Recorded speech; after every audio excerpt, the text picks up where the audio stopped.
¿Ya registraron tu línea telefónica? Durante semanas comenzaron a aparecer en redes sociales usuarios sorprendidos por la notificación de que su línea telefónica había sido exitosamente registrada. Lo extraño era que ellos afirmaban no haber hecho el trámite. A primera vista parece una falla administrativa, sin embargo, al revisar los documentos oficiales, el tema resulta bastante delicado. Desde enero del 2026, México inició el proceso obligatorio de identificación de líneas telefónicas móviles. La medida fue presentada como herramienta para combatir delitos como la extorsión y el fraude telefónico mediante la vinculación del número a una persona plenamente identificable. El plazo para realizar este trámite vence el 30 de junio. El 13 de mayo, apenas 48 millones de líneas habían sido registradas de un aproximado de 144.5 millones de líneas móviles activas en el país, es decir, el 33.2% del total. Con más de 96 millones de líneas pendientes y pocas semanas antes del vencimiento, aparece un criterio que permite entender por qué algunas personas podrían recibir una confirmación de registro aún sin haber realizado personalmente el trámite. El 21 de mayo de 2026, la Comisión Reguladora de Telecomunicaciones resolvió una consulta presentada por Pegaso, operador de Movistar. La empresa preguntó qué debió ocurrir con los usuarios de planes de postpago, respecto de los cuales se poseía la información necesaria para identificar. La respuesta de la autoridad fue clara. Si la empresa ya cuenta con la documentación requerida porque fue entregada en el momento de firmar el contrato, no existe necesidad de solicitarla nuevamente. Según el criterio aprobado por la comisión, esas líneas ya se encuentran asociadas a una persona identificable desde el momento mismo de su contratación. Exigir un nuevo procedimiento constituye una carga administrativa innecesaria.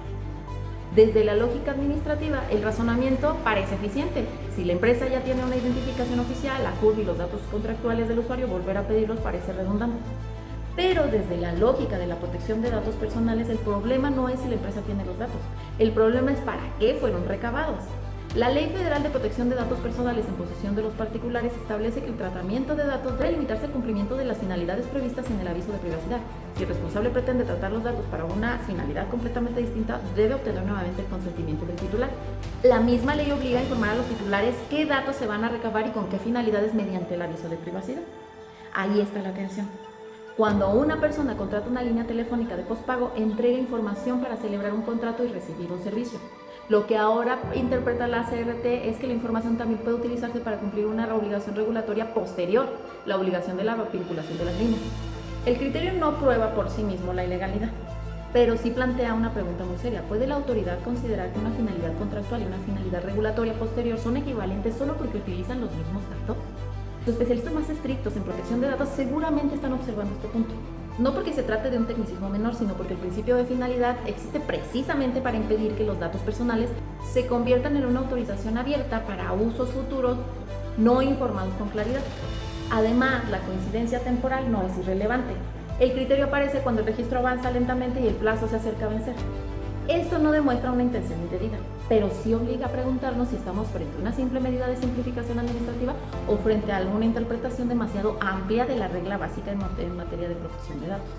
El asunto también ocurre en un momento institucional delicado. Durante años, las controversias sobre transparencia, acceso a la información y protección de datos eran revisadas por organismos autónomos diseñados para actuar como contrapeso. Hoy este modelo ya no existe, las facultades fueron redistribuidas y la protección de datos opera bajo un esquema distinto. De hecho, si un ciudadano considera que una empresa utilizó sus datos para una finalidad distinta a la informada originalmente, el camino formal comienza con el ejercicio de sus derechos ARCO ante la propia empresa. Si la respuesta resulta insatisfactoria, la controversia en materia de protección de datos hoy es competencia de la Secretaría Anticorrupción y de Buen Gobierno, instancia que asume atribuciones que anteriormente correspondían al INAI.